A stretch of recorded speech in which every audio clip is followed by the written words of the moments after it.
An almost lifeless shape, a smudge of darkness against an infinite blinding white snowscape under a steel grey sky. The wind, a phantom sculptor, carved transient ridges in the drifts, whispering a relentless dirge. A single ancient snowmobile, engine growling a low thrum, broke the silence, churning across the frozen expanse. Its rider, Klaus, a veteran reindeer herder, his face etched with a lifetime of Arctic winters, scanned the barren horizon.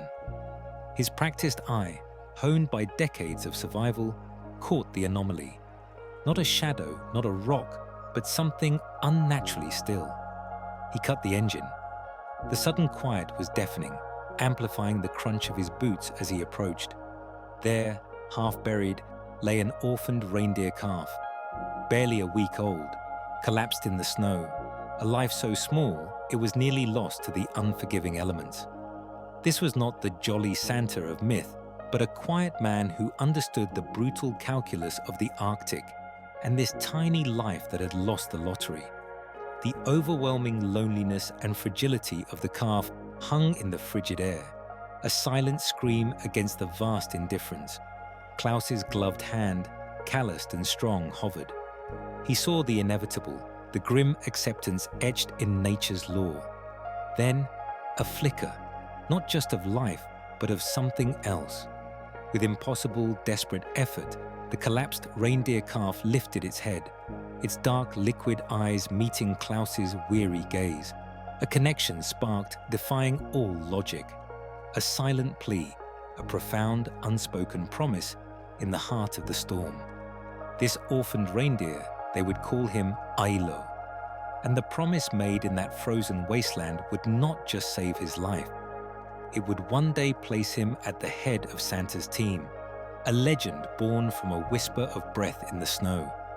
The fierce Arctic wind howled, burying the world in white, but a single life had just refused to yield. The impossible moment passed, leaving Klaus kneeling, the silent promise a heavy weight on his shoulders. He knew the odds. A calf this weak, abandoned, left to the elements, rarely survived. Professionally, the decision was simple. Let nature take its course. But the memory of those eyes, that desperate flicker, burned through his pragmatism, forging a path he hadn't intended to take. He stripped off his thick outer jacket carefully, gently, wrapping the tiny, frozen form as best he could.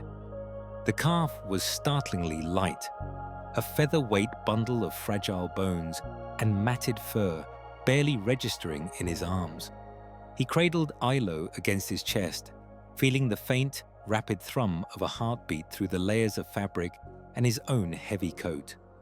Every bump of the snowmobile on the slow, careful journey back to the farm was a jolt of anxiety, a silent prayer that the small spark of life wouldn't extinguish before they reached the warmth. The steel grey sky pressed down, and new flakes began to fall, accelerating into a furious blizzard, as if the Arctic itself was trying to reclaim its due, mocking his desperate effort. The journey was long, harrowing, a battle against time and the elements. Klaus's own breath freezing in the air with each exhale, the landscape blurring into a featureless white abyss around them. Back at the farm, the barn doors groaned open against the rising gale, revealing a sanctuary of warmth and the soft glow of electric light. Klaus moved with practiced urgency, but with an uncharacteristic tenderness, his movements precise and deliberate. Leo, his 16-year-old grandson, emerged from the feed room, his brow furrowed with concern, the clang of a metal bucket echoing slightly in the sudden quiet. Leo was competent, having grown up around the farm, accustomed to the raw realities of animal husbandry. But he carried a practical skepticism born of seeing too many lost causes succumb to the harsh realities of nature. "Grandpa?" he asked, his voice hushed as he saw the small, bundled form in Klaus's arms. "Another one?" Klaus nodded, a tight line to his lips, laying Ailo gently onto a thick bed of fresh straw in a heated stall, carefully unwrapping his jacket. The calf shivered violently, a deep, bone-rattling tremor, its little body convulsing. Its breath was shallow, ragged, a faint whisper against the roar of the wind outside. Leo knelt beside him, his youthful face shadowed by the barn lights, reflecting a quiet worry. "The vet said not to get our hopes up, not for one this far gone," he murmured, his voice laced with the painful echoes of past failures. Klaus didn't respond, his focus entirely on the tiny creature, his world narrowing to the fragile life before him. He brought warm towels, gently rubbing Ilo's stiff limbs, trying to coax life back into the frozen muscles, his touch surprisingly soft. He then prepared a mixture of electrolytes and calf milk, warming it precisely, testing the temperature on his wrist. Each movement was deliberate, a ritual of rescue honed by years of difficult choices and quiet heartbreaks. Leo watched, handing his grandfather tools and blankets without needing to be asked, his skepticism warring with a nascent, unspoken hope. Hours blurred into a tense vigil, marked only by the shifting light from the single bulb and the relentless howl of the storm. The blizzard outside raged, rattling the barn walls, a constant, chilling reminder of the indifferent world Ilo had almost succumbed to. Inside, Klaus worked, a quiet determination fueling him, his gaze never leaving the calf. He kept a thermometer close, checked the calf's breathing, listened for any change in the weak, flickering heartbeat. A small miracle was needed, a desperate plea for intervention. He held the bottle to Ilo's mouth, urging, pleading with a silent intensity. The calf's tongue was cold, unresponsive, its small head barely capable of holding steady. Despair began to creep in, a chill colder than the Arctic air, threatening to swallow the faint hope. Klaus closed his eyes for a moment, gathering his resolve, then opened them, renewed with a stubborn, almost fierce determination. He would not give up. He gently squeezed a drop of the warm liquid onto the calf's tongue, a faint swallow, then another. Slowly, almost imperceptibly, Alo began to suckle. A weak, tentative rhythm at first, then growing slightly stronger, a tiny, life-affirming sound. It was a minuscule victory, a single sip of milk, but it felt monumental, a defiance hurled back at the raging blizzard, a whisper of life against death. Leo let out a soft gasp of relief, his practical doubts momentarily silenced, replaced by genuine awe.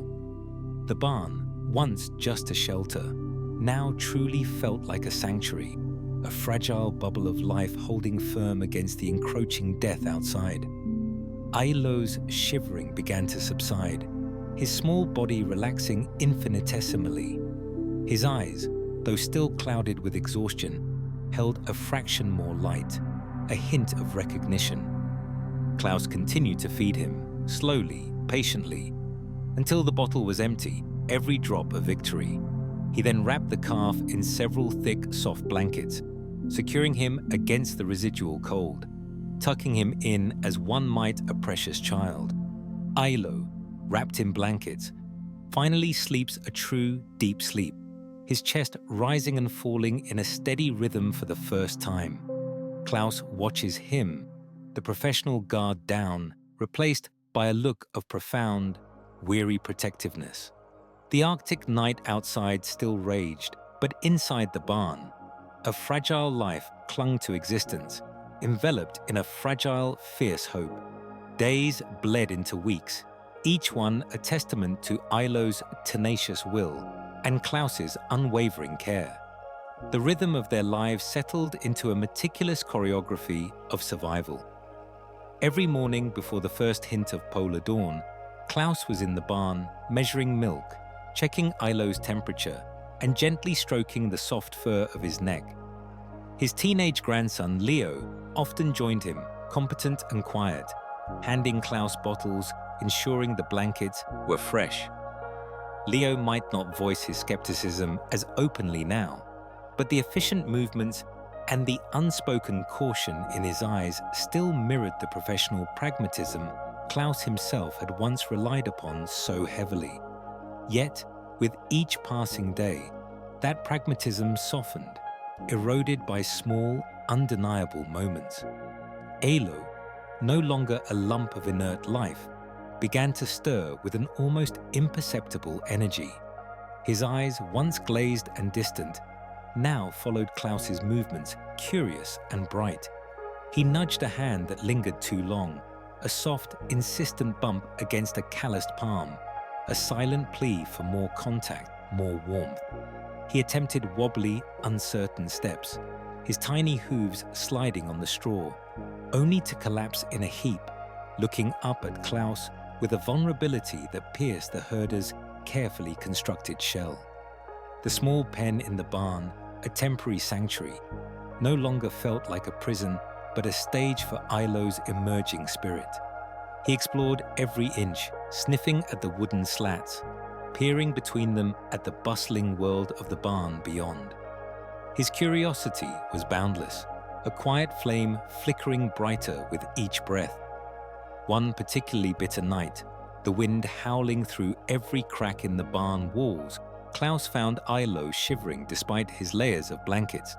He paused, his gaze thoughtful, then reached for an old, soft red wool scarf that he sometimes wore himself on the coldest days. It was faded, worn smooth with years of use, smelling faintly of wood smoke and a lifetime of Arctic winds. With gentle hands, Klaus wrapped it around Alo's slender neck, tucking it snugly. The reindeer calf leaned into the warmth, settling against the familiar scent, and for the first time, seemed truly content. A tiny splash of vibrant red against his pale winter coat. The scarf, a simple length of wool, became more than just a source of warmth. It became a visible testament to Ilo's special place, a tangible thread in the growing, unspoken bond. As Ilo grew stronger, the inevitable formal checkup arrived. Dr. Anya Sharma, the local veterinarian, a woman as grounded and pragmatic as Klaus, surveyed the thriving calf with a professional eye. She palpated his legs, listened to his heart, her expression shifting from clinical assessment to genuine surprise. "He's a marvel, Klaus," she admitted, her voice low. "Against all odds, you've done remarkable work." But the praise was tempered with caution. Her gaze flickered to the other reindeer in the larger pens, the robust, independent members of Klaus's renowned sleigh team. "But you know the challenges, don't you? A hand-reared reindeer, they struggle to integrate. He smells of humans. He thinks he is human in some ways." She paused, her eyes meeting Klaus's. "Nature has a way of enforcing its own rules, Klaus. You've saved his life, but his future within the herd, that will be a different kind of fight." Klaus nodded, the truth of her words a familiar cold weight in his own mind. He had known it from the start, this professional risk, this emotional gamble. Yet, as the vet packed her bag, Alo, now steady on his four legs, nudged Klaus's hand, a soft, insistent gesture of affection. He looked up at his rescuer, his eyes full of a trust that defied all logic, all warnings. Alo, now strong enough to stand on his own, follows Klaus around the barn like a shadow. Klaus stops, turns, and for the first time, allows himself a small, genuine smile. The professional distance is gone. The warmth of Klaus's small, genuine smile lingered in the barn, a rare vulnerability exposed by the small, persistent reindeer calf. That winter, with its demanding schedule of Ilo's care, had forged an unbreakable link between them. As the days lengthened, the stark, white landscape outside began to soften. The biting winds gave way to a gentler breeze, carrying the scent of thawing earth and emerging life. Spring had arrived, a vibrant, insistent return of color after months of monochrome. The main herd, having spent the harsher months in larger, sheltered paddocks closer to the farm, was now eager to range further, their winter coats shedding in thick clumps. This was the moment Klaus had both anticipated and dreaded. One crisp morning, he unlatched the gate to Ilo's pen, the familiar creak echoing in the barn. Ilo, now a sturdy young reindeer, though still small compared to the yearlings, looked up, his soft brown eyes reflecting a mix of excitement and apprehension. Klaus knelt, running a hand over Ilo's head, feeling the soft fuzz of his growing antlers. "Time to meet your family, little one," he murmured, though the words felt heavy, laced with an unspoken doubt. Ilo, still wearing his soft red scarf, stepped out into the bright spring light, blinking at the vastness of the main paddock. It was a kaleidoscope of greens and browns, dotted with the magnificent forms of the herd, their antlers like intricate, living crowns against the pale blue sky. They were a powerful, aloof presence, their movements synchronized, a silent understanding passing between them. Alo, small and a touch clumsy in his excitement, trotted forward a few steps, then hesitated. The herd, sensing his presence, paused their grazing. Heads lifted, ears swiveled, and a dozen pairs of eyes fixed on the newcomer. The matriarch, a formidable doe with antlers like gnarled branches, took a slow, deliberate step forward. She lowered her head, sniffing the air, then circled Ilo, her nostrils flaring. Her inspection was thorough, clinical, devoid of warmth. Alo stood perfectly still, a beacon of human scent in a world of wild instinct. He smelled of the barn, of warm milk, of Klaus's familiar hands. He was an anomaly. The matriarch let out a low, guttural snort, a sound of definitive dismissal. She turned her broad back, signaling the end of her judgment. One by one, the other reindeer followed suit, their momentary curiosity replaced by disinterest, then outright avoidance. A young bull nudged Ilo roughly away from a patch of sweet grass, a clear message: "You are not one of us." Ilo stood alone, his small form dwarfed by the immense space, by the retreating backs of his own kind. He let out a soft, questioning bleat, a sound that went unanswered, lost in the vastness. His head drooped slightly, the earlier excitement draining away, replaced by a profound, palpable loneliness. He looked back at the barn, at the open gate, at Klaus and Leo, who watched from a distance, their faces etched with sympathy. Over the next few weeks, Alo tried again. He approached the herd, hopeful, only to be met with the same cold indifference, the same silent rejection. He learned to keep his distance, to graze on the periphery, always watching, always yearning, but never accepted. And so, a different kind of family began to form. Ilo found his place not with the aloof herd, but alongside Klaus and Leo. He became their constant companion, a furry shadow in their daily routines. He followed Klaus as he repaired fences, watched Leo mend harnesses, observed their quiet conversations. He learned the rhythm of human work, the subtle cues of their intentions. When Klaus knelt to check a trap line, Alo would lie patiently at his feet. When Leo whistled for the dogs, Ilo would watch, head cocked, as if trying to understand their barks. He was becoming a fixture of the farm's human life, an honorary member of their quiet, two-legged world, not its animal one. One evening, as the sun dipped below the snow-capped peaks, casting long purple shadows across the farm, Klaus and Leo sat on the porch, watching Ilo nuzzle at Klaus's boots, his red scarf a vibrant splash against his brown coat. "He doesn't even try with the herd anymore, Grandpa," Leo observed softly. Klaus nodded, a distant look in his eyes. He knows where his warmth comes from. A long silence stretched between them, filled with the distant calls of the wild. Klaus remembered another winter, long ago, when a harsh storm had claimed half his small starter herd, leaving him with a hollow ache and a resolve to never let sentiment cloud his judgment again. He had built his reputation on pragmatic care, on understanding the brutal calculus of the Arctic, survival of the fittest, the land dictated.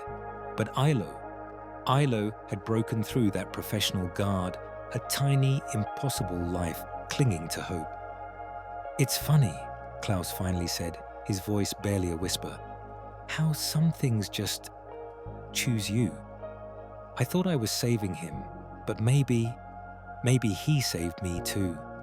Reminded me what it felt like to have something that fragile, that precious, depend on you completely." It was a moment of mutual salvation, a quiet confession of a heart reopened. As the last sliver of sun vanished, plunging the valley into twilight, Ilo stood at the fence line, watching the herd disappear into the darkening tree line, silhouettes against the lingering glow. He then turned and walked back to the barn, to the warm light spilling from its open doors, and to Klaus. He had made his choice.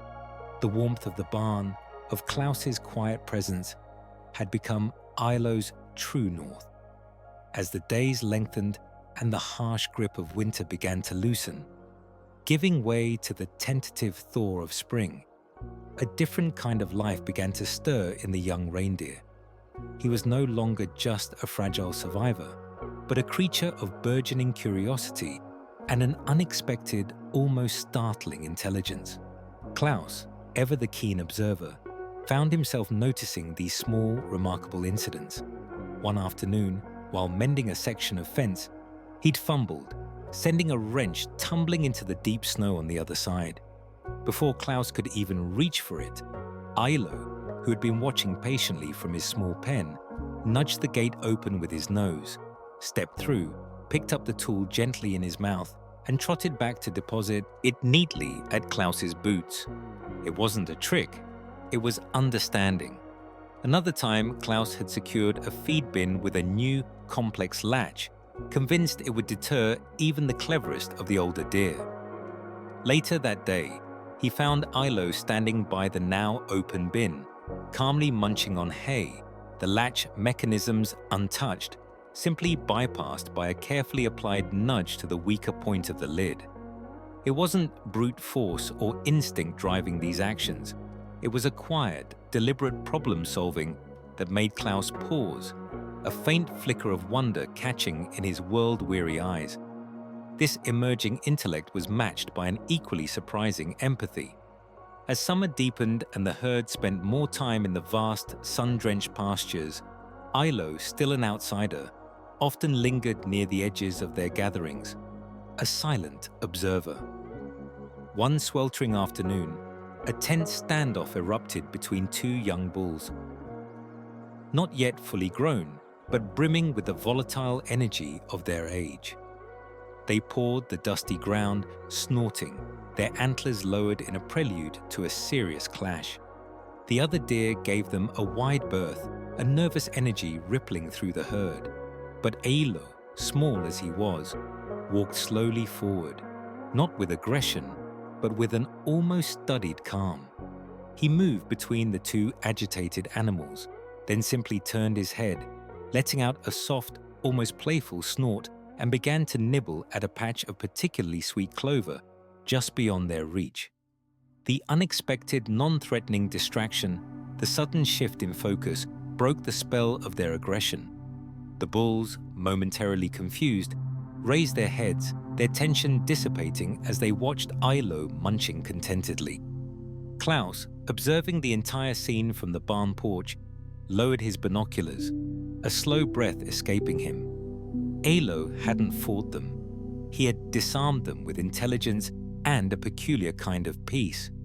It was a leadership not of might, but of understanding. As the leaves began to turn, painting the valley in fiery hues of red and gold, a new rhythm took hold on the farm. Autumn brought with it the preparation for the long winter, and, more importantly, the rigorous training of Klaus's famed sleigh team. Every morning, the majestic reindeer, powerful and disciplined, would be led from their pastures, harnessed, and put through their paces in the large training yard. Ilo, now a sturdy yearling, would invariably be found at the fence line, his small frame almost dwarfed by the sturdy wooden posts. He watched with an intensity that went far beyond simple curiosity. His ears swiveled, catching every command Klaus issued. His head tracked the precise movements of the lead reindeer, the synchronization of their powerful strides, the subtle shifts in their formation. He seemed to be studying the intricate dance, memorizing the rhythm, absorbing the silent language of the team. He was not just observing, he was learning. Klaus, initially amused by Ilo's daily ritual, soon found his amusement giving way to something deeper, a dawning realization that settled in his gut like a warm stone. He wasn't just looking at a pet, a hand-reared orphan. He was looking at a mind, a unique consciousness. Ilo's abandonment, his solitary upbringing among humans, had not diminished him. Instead, it had forged a bridge, a unique perspective that connected the instincts of his own kind with the nuanced world of human interaction. This reindeer, born to be an outsider, possessed an innate ability to navigate both realms, to understand the intricate, unspoken cues that governed life for man and beast. A new, exhilarating possibility, audacious and almost unbelievable, began to form in Klaus's quiet thoughts. He picked up his worn, leather-bound logbook, where he meticulously recorded herd data, weather patterns, and the individual quirks of each reindeer. He wrote a new entry. Ilo, observation, watches the team, seems to understand. The pen hovers over the page. A new possibility has opened. The pen hovered over the page. A new possibility opened, not just in ink, but in the quiet conviction settling deep within Klaus's weathered chest.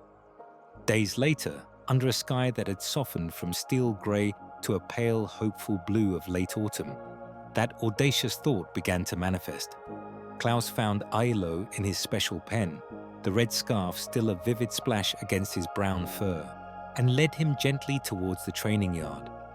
The familiar scent of pine and seasoned leather hung heavy in the air, a precursor to the work that defined this season. The main sleigh team, already harnessed and fidgeting with nervous energy, stood awaiting their run. Magnus, the lead bull, a behemoth of muscle and antler, snorted, his breath pluming in the crisp air. The other reindeer, their dark eyes wary, shifted their weight, a ripple of unease moving through the lineup. They had sensed the difference, the small, unharnessed anomaly now standing at the edge of their domain. Alo, no longer the tiny, shivering calf, but still noticeably smaller than the magnificent creatures before him, seemed to absorb their apprehension, yet he did not shrink. His head was held high, his gaze fixed on Magnus with an intensity that belied his size. A low growl rumbled in Magnus's chest, a warning. But Ilo merely stood his ground, observing. Then, a sharp jolt ran through the team. One of Magnus's lead lines had snagged on a rogue branch from the surrounding forest, pulling tight, pressing uncomfortably against his powerful shoulder. Magnus tossed his head, an angry shake that only exacerbated the tangle, his hooves beginning to stamp impatiently. The other reindeer, picking up on their leader's agitation, started to jostle, their collective anxiety a palpable force, threatening to unravel the entire formation. Klaus moved to intervene, but Ilo was already stepping forward. He approached Magnus slowly, deliberately, not with the aggressive posture of a challenger, nor the fearful retreat of a subordinate. Instead, with a soft, almost imperceptible nudge of his nose, Ilo touched the taut, tangled line. It was a gesture of quiet understanding, a non-threatening inquiry. Magnus, caught mid-snort, paused. The sudden, unexpected empathy from the small reindeer seemed to cut through his rising frustration, a calming current in the chaotic tension. The shift was subtle, but undeniable. The anger drained from Magnus's stance, replaced by a momentary bewilderment, enough for Klaus to quickly and efficiently untangle the harness, freeing the powerful bull. Klaus watched Alo, a deep breath escaping his own lips. It wasn't strength, it was something else. Acting on the hunch that had grown from Ilo's quiet observations, Klaus made a decision.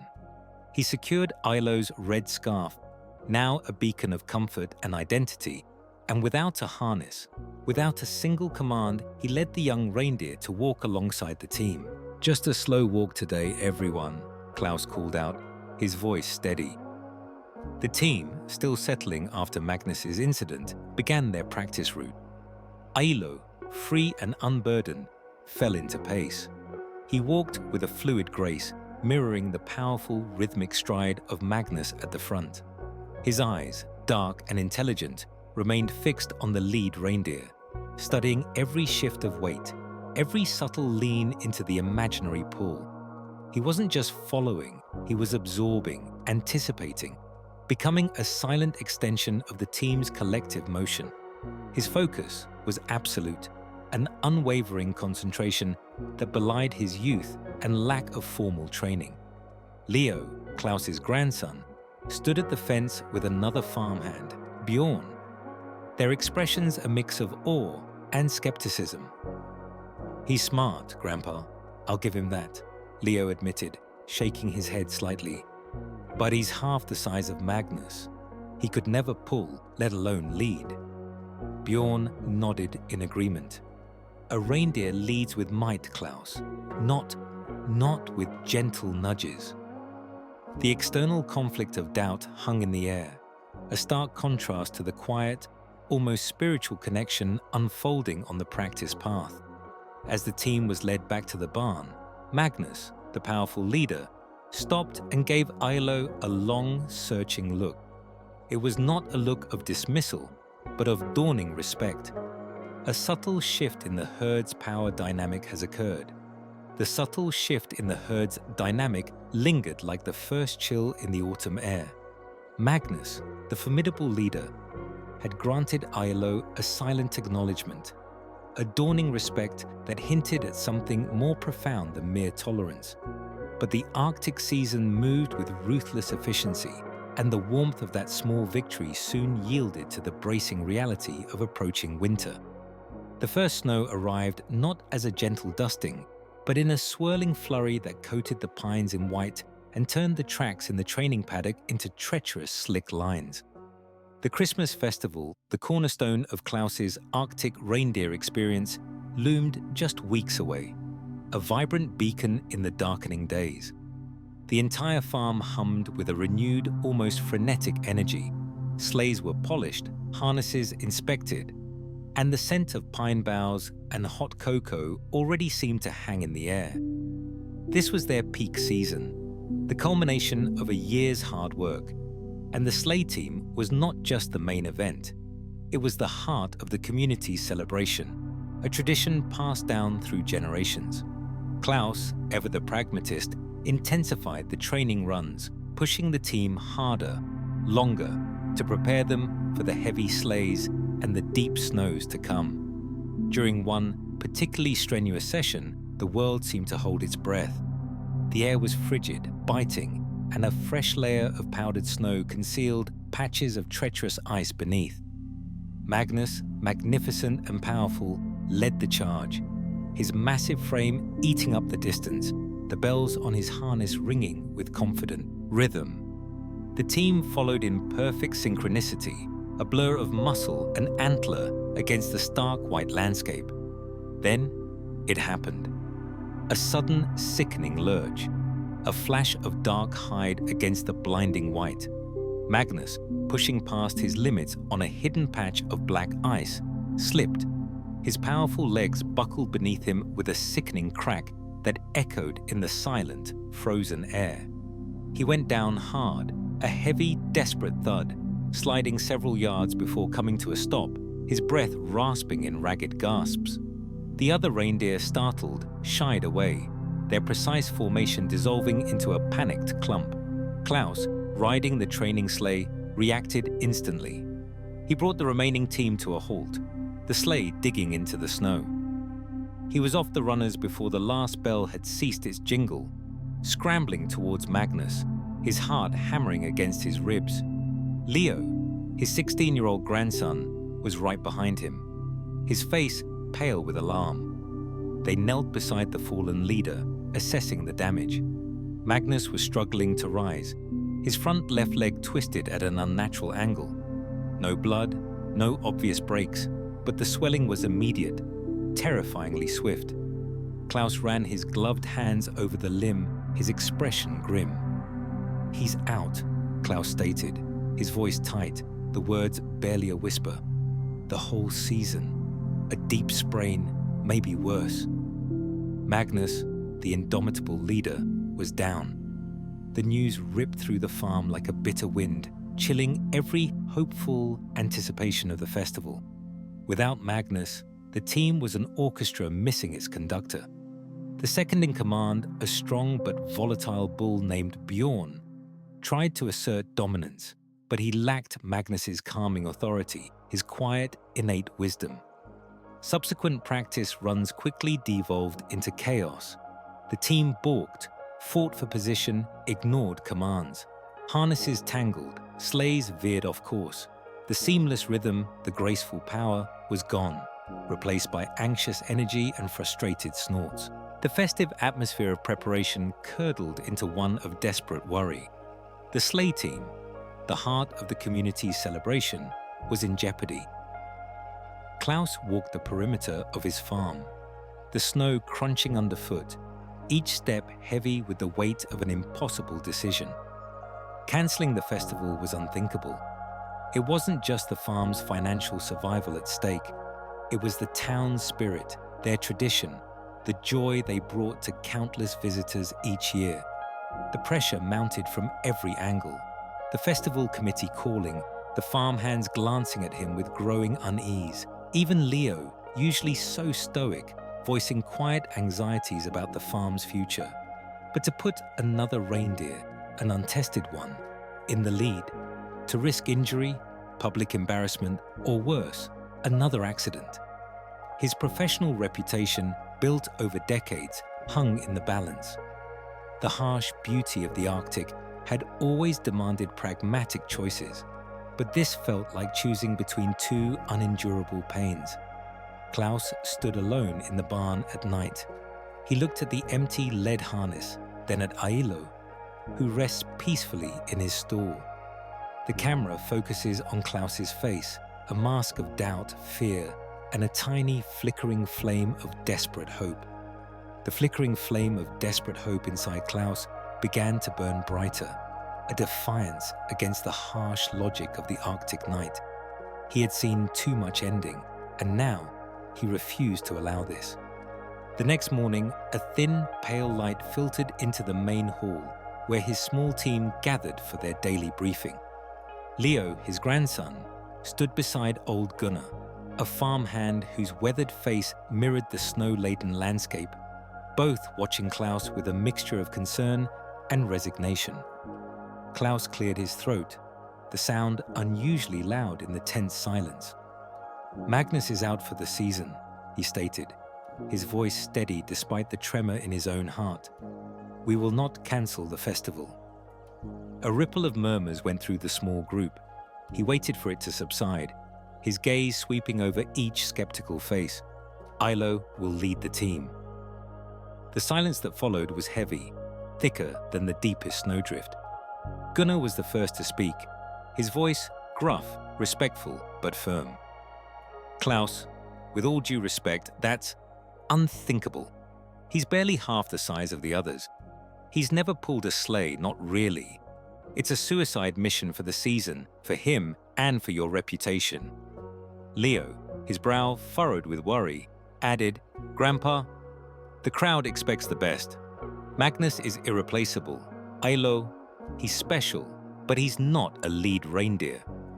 Klaus met each protest with a steady gaze, the professional guard now fully erected, masking the profound vulnerability he felt. "Ailo has a different kind of strength," he said, his voice carrying an unwavering conviction. "He has earned this chance."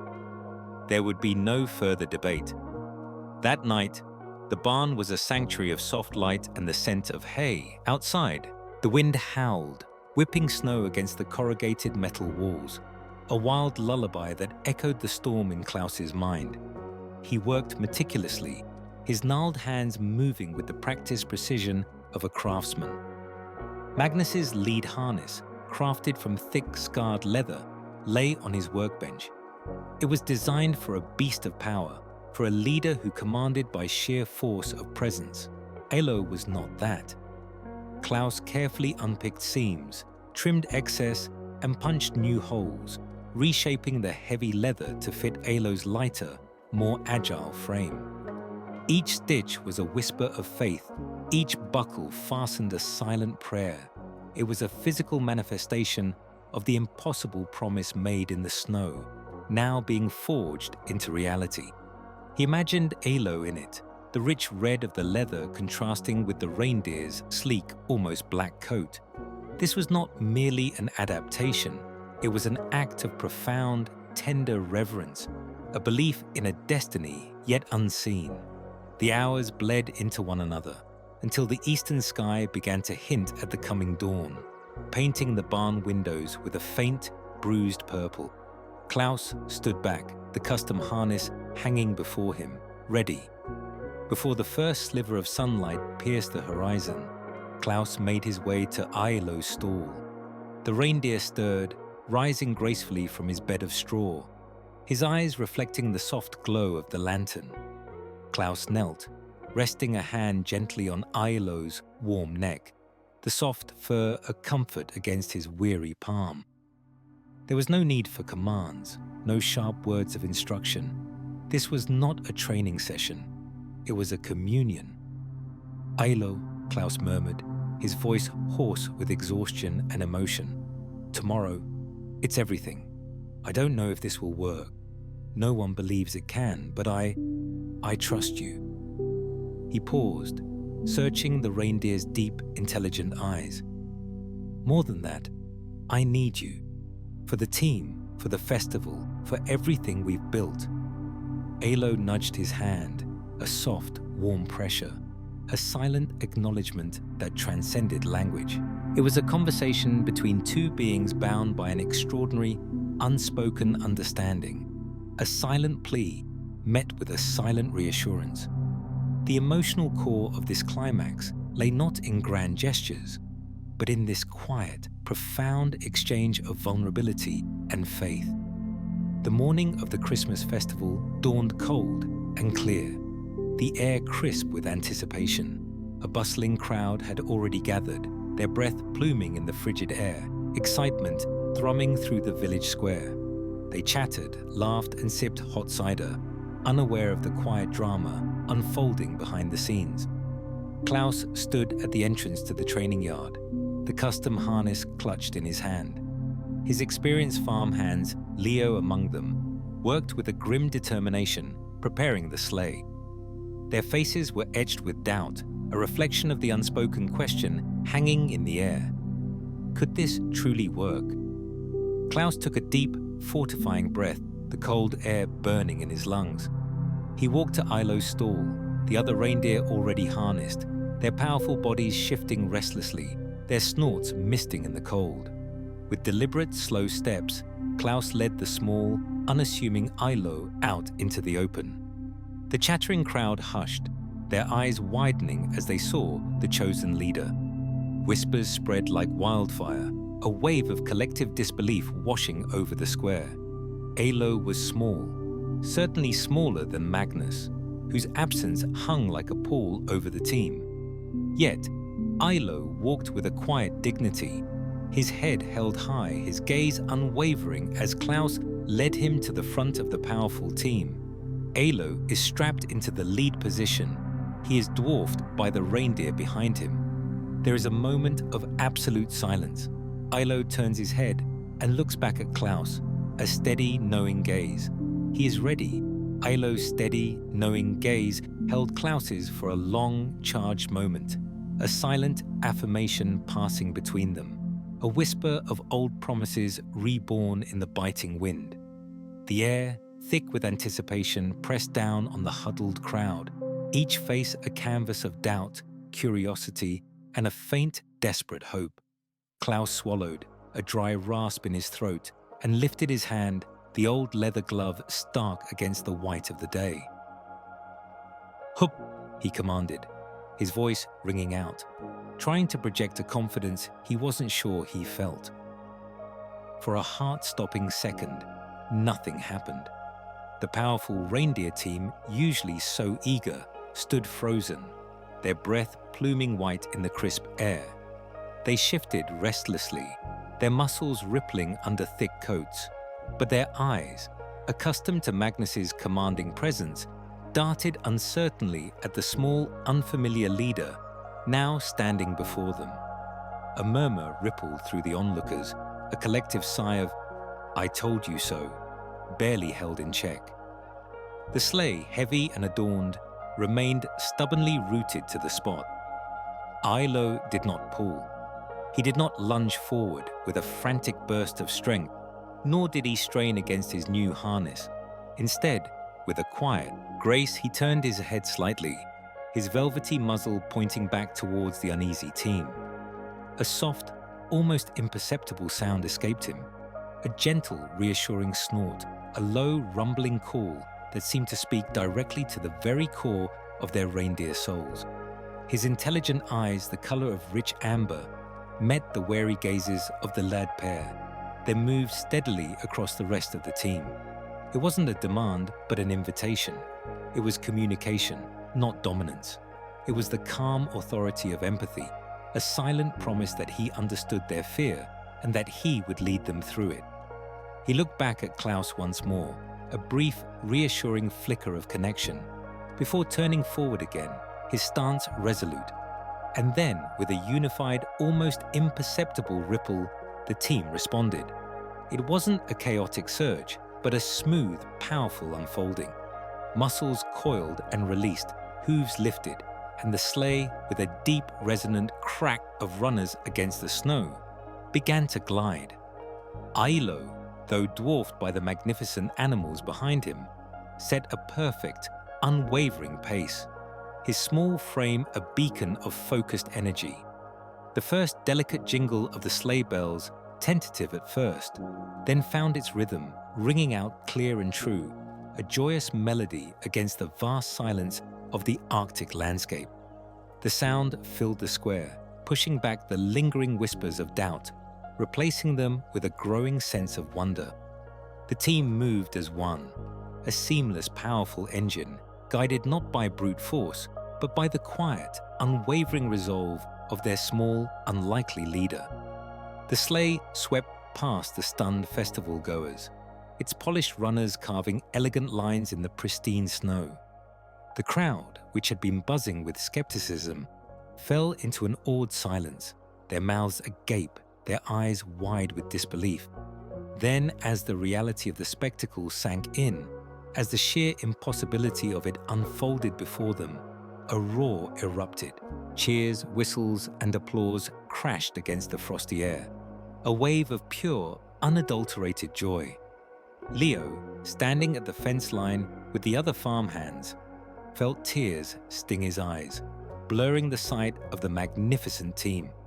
He hadn't just witnessed the impossible, he had seen Ilo, the fragile calf he'd helped nurse, fulfill a destiny no one, not even Klaus, had dared to dream of.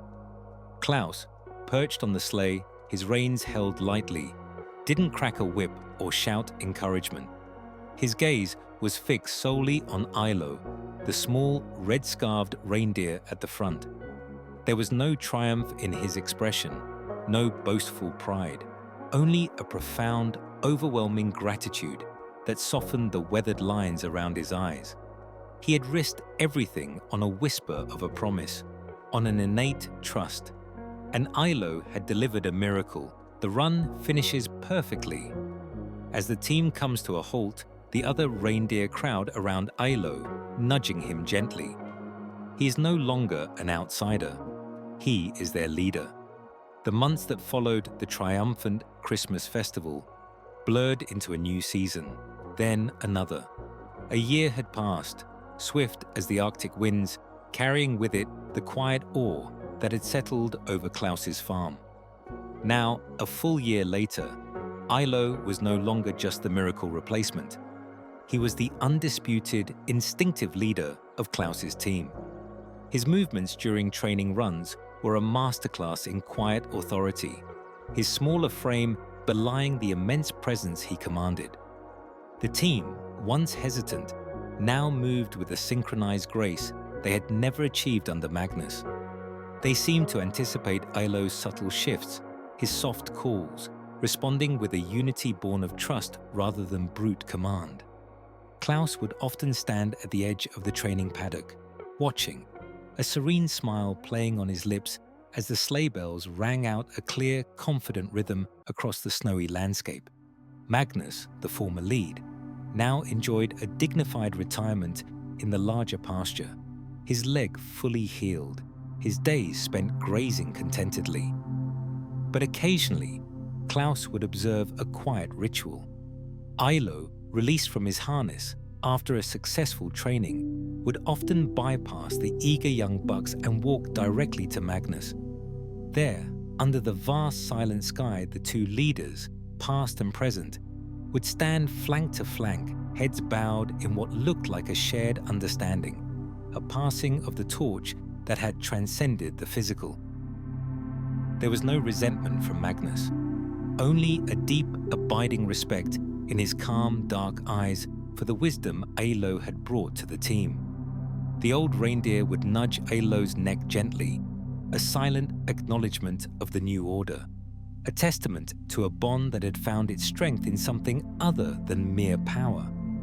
The legend of Ailo, the orphaned reindeer who had led with heart, had spread far beyond the local festival. Klaus's Arctic reindeer experience had transformed.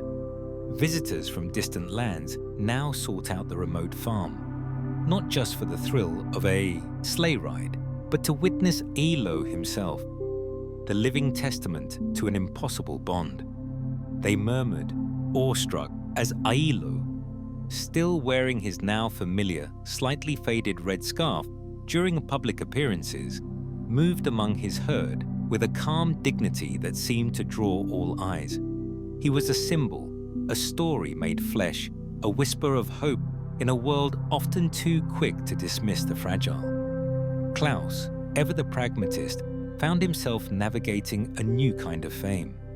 He would patiently recount Ailo's origin, not glorifying the harshness of the Arctic, but emphasizing the resilience of a small life and the profound power of an unexpected connection. His own skepticism, once a formidable internal antagonist, had long since melted away, replaced by a quiet pride that shimmered in his eyes whenever Ailo was near. One crisp autumn morning, a new challenge presented itself to the herd. A young, nervous reindeer calf, barely a year old and recently introduced from another farm, struggled desperately to integrate. The calf, named Lyra, was timid, easily spooked by the older reindeer, and often found herself isolated at the fringes of the group, a mirror image of Ailo's own early days. The older females, while not overtly cruel, maintained their distance, and Lyra's attempts to join the playful sparring of other young bucks were met with indifference. Klaus watched, a familiar ache in his chest, remembering Ailo's early rejection, the loneliness of that fence line. But then Ailo himself intervened. He approached Lyra slowly, not with the dominant posturing of other males, but with a gentle, reassuring calm. He nudged her flank softly, then led her to a patch of particularly lush forage, standing sentinel while she ate. When a boisterous yearling tried to chase Lyra away, Ailo simply positioned himself between them, a silent, unwavering protector. He communicated, not with force, but with understanding, reflecting the very empathy he had received in his own hour of need. Klaus watched Ailo nurture the younger reindeer and says to Leo, "He's teaching them something I never could, how to lead with heart." Years turned into a gentle succession of seasons, each bringing with it the familiar cycle of anticipation and celebration, and with each, Ailo's legend deepened. The farm, under Klaus's steady hand, and Leo's growing expertise thrived, its purpose amplified by the extraordinary story at its heart. On this particular Christmas Eve, several years after Lyra found her place, a fresh blanket of snow hushed the world, sparkling under the clear, cold Arctic stars. It was a scene as old as time, yet eternally new, a cherished ritual for the village and for Klaus's family. Ilo, no longer the small, tentative reindeer, stood with a quiet majesty at the head of the team, his coat gleaming, the simple, decorative red wool scarf, a softer, more ornate descendant of the original, a vibrant promise against the white. He was the undisputed leader, his presence a calm anchor for the powerful animals behind him. Before the last-minute flurry of preparations, before the first excited families arrived, Klaus found Ilo alone in the hushed warmth of the barn. The air hung thick with the scent of hay and the subtle musk of reindeer, a sanctuary against the biting air outside.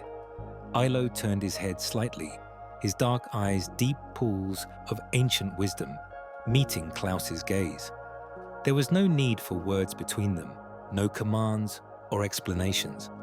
Klaus simply stepped forward, his weathered hand calloused from a lifetime of labor, coming to rest gently on the warm fur of Ilo's neck, just behind the antlers that now reached for the ceiling of the barn.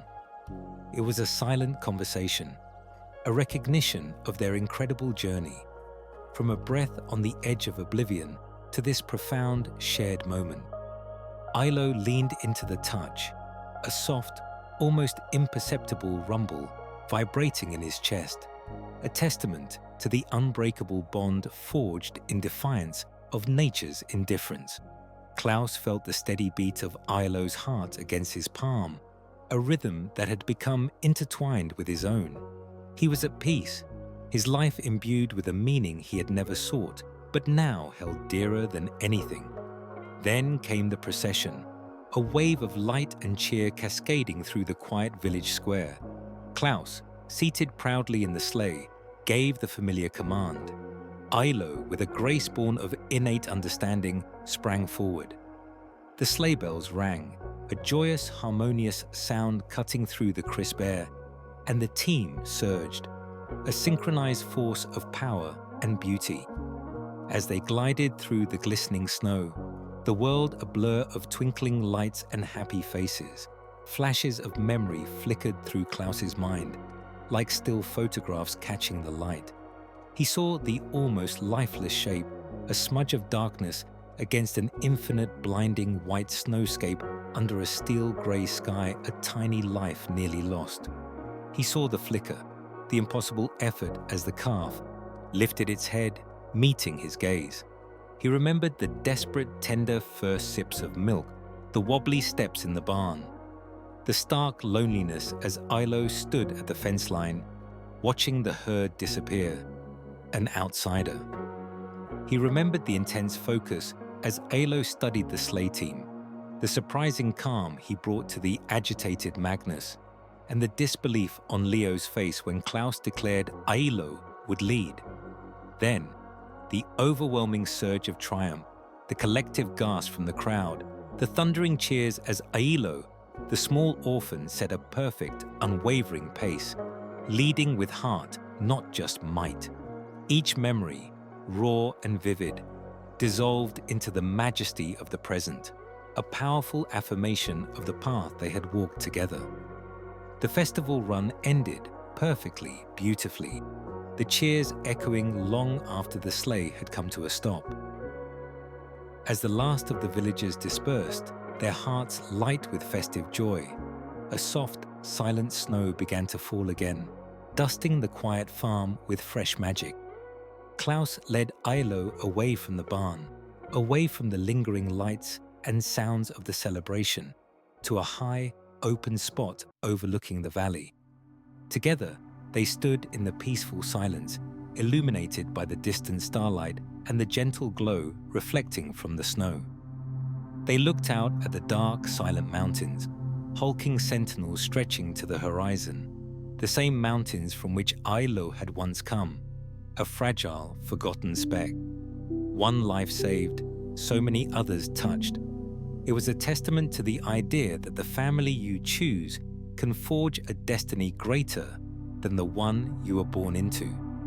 Alo was a living legend, his purpose fulfilled, not just as a leader of reindeer, but as a beacon of connection. Klaus, his hand once again resting on Ilo's broad neck, felt a profound, reverent gratitude, his own life having been redefined by the impossible promise made in a frozen wasteland. He understood, now more deeply than ever, the quiet strength found in empathy and the enduring power of a bond that transcended species, expectation, and the brutal calculus of the Arctic. A silence settled between them, a rich, full silence, pregnant with years of shared history, challenges overcome, and a love that had grown from a whisper of breath into a roaring legend. A life is not measured by its beginning, but by the path it clears for others. In the heart of the Arctic, a legend still leads the way home, not just for a team of reindeer, but for a man who learned from a fragile orphan that the greatest strength is found in the courage to care.